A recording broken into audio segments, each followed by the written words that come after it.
Now, the way we've been explaining that, it's our favorite new analogy, is that you've been launching these rockets of desire and they've been gathered in this cooperative vortex where all of the cooperative components have already been gathered. You are usually the only uncooperative component to your own desire because you're looking for the facts of it. You're looking for the actuality of it. So you're not often a vibrational match to it. But nevertheless, it is yours. It's gathering on your behalf and it's ready for you when you're ready. So sometimes you say, I'm afraid I will go to the dock and my ship will have already come in, or I'll get there too soon.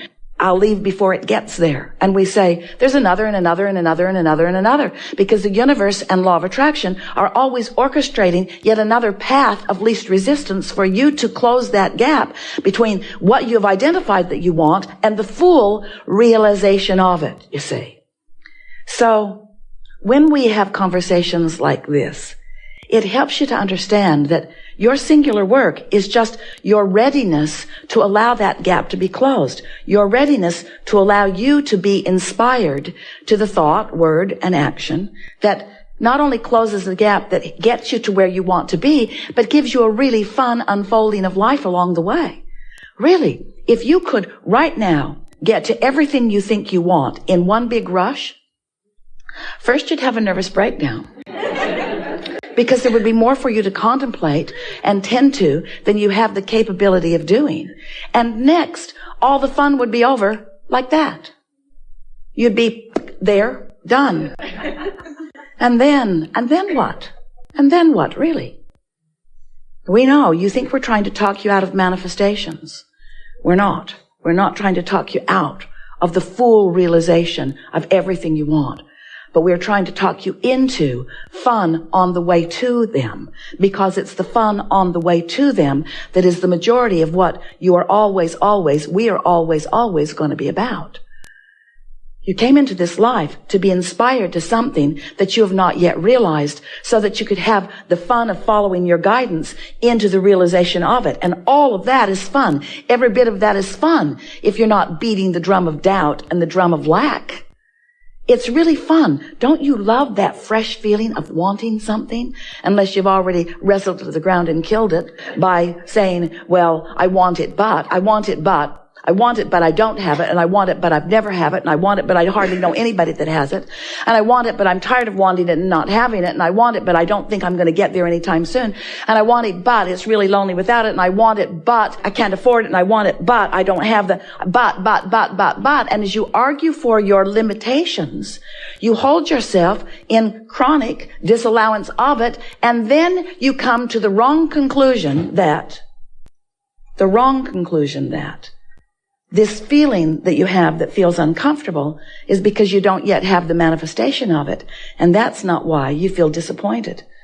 You feel disappointed. You feel the negative emotion because you are vibrationally out of resonance with it, you see. So what we are saying to you is, if you can find a way to be in more vibrational resonance with what you want, you won't feel bad in the not having of it. And that scares you because you think, that's the trick you're playing on us, Abraham. You want us to find vibrational resonance with it so we don't feel bad about not having it, so that we will live happily in the absence of the things that we want. And we say, that can't be true. You can't live in the absence of the things you want if you're living happily ever after in the absence of the things that you want, because the happy factor means you're in resonance with the allowing of it, so it's on the way. And you gotta be feeling good about it being on the way even before it gets there. Did you ever take a trip somewhere? Get out on the highway. It's gonna be a driving trip. There you are, 1,000 miles from where you intend to be.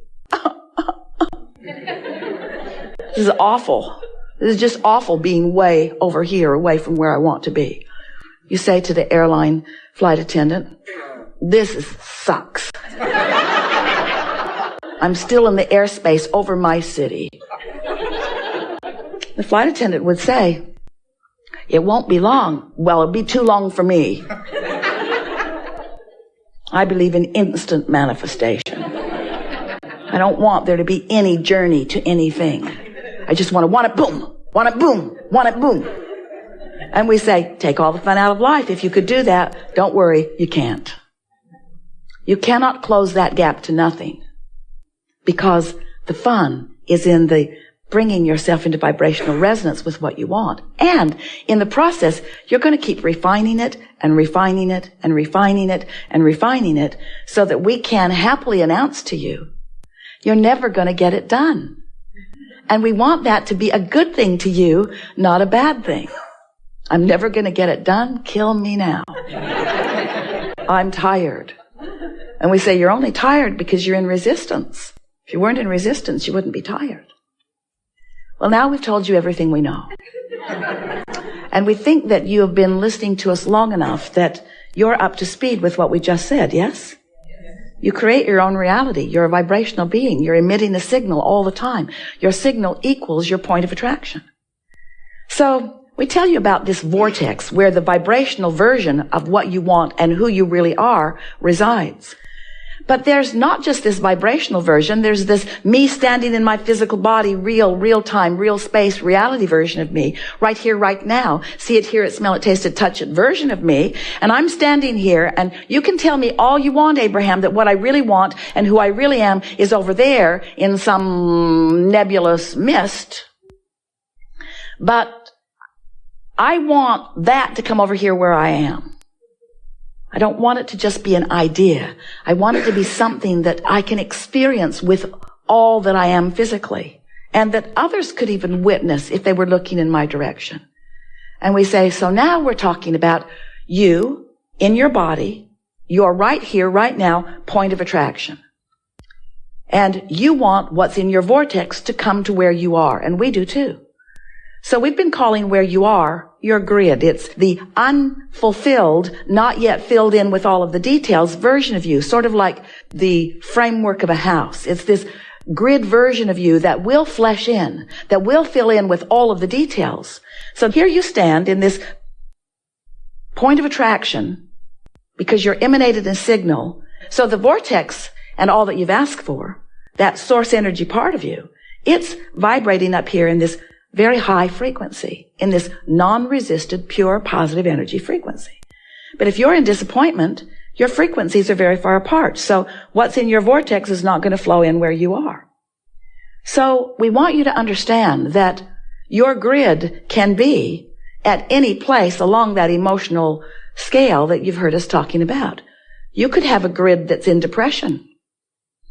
You're on this spinning grid, it's your point of attraction, and you so want those lovely things in your vortex to come and play with you. But they can't match up because your frequency is so different. But you're not matchless, are you? You're not matching with what's in your vortex, but all kinds of things that match your depression are jumping on your spinning wheel with you and having a whirl with you. If you're angry, if you're frustrated or overwhelmed, things like that are jumping on with you all the time, aren't they? And you're saying, where's the stuff that's in my vortex? And we say, at a different frequency. Well, it should come over here with me. It should come to where I am. If what I want would come to me, I would increase my vibration right away. If you'll give me what I want, I promise you I'll feel really good. And we say, you got to find a way of feeling really good, because you got to raise that disc, that vibrational disc, that grid disc, that point of attraction. It's somewhere. And if you want to know where it is, just pay attention to who's jumping on with you. Jerry used to say, Abraham was talking about righting the wrongs of the world. I think that there should be islands of incarceration. So the rapers all go to one island and do it to each other, and the murderers all go to one island to do it to each other, and the thieves go to one island and do it to each other. Seems like perfect justice. And we said, you already have those islands. Very upsetting to the group. How does the murdered get on the same island with the murderer? They've found the same vibrational frequency. Now we know that it feels like the victim and the victimizer are different frequencies. But if you've been fearing the victimizer, you've jumped on the disc where he lives. In other words, there's no exclusion in this universe that's based on attraction. And often, while you want something, what you want is different than the vibration that you're offering. And that's the point that we really want to make clearly as we are beginning here today. Your grid may not and often is not matching what's in your vortex. And that's why you can't be the realizer yet of what's in your vortex of creation, in the vortex where the source within you dwells, in the vortex where the whole of who you are is. Esther's been wondering for a while because she's been hearing us say, you create your own reality. And she knows about this vortex. She knows that all the good stuff is there and that the expanded, most leading edge version of that which she is resides in that vibrational place of non-physical energy. But she's been wondering, and so have you, well then where does the stuff I don't want come from? And we say, anything that you find vibrational resonance with will come and join you in your grid and will flesh out. So we think if we were standing in your physical shoes, that we'd be paying more attention to our point of attraction.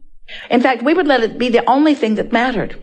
We wouldn't be thinking about what's in the vortex because we've already put it there. We wouldn't be worrying about putting more in there. You can't stop putting stuff in there. You can't stop expanding. But we would be giving our undivided attention to, what am I doing right now? What grid am I choosing right now? We offered this analogy a few weeks ago because we had several days together in Cancun.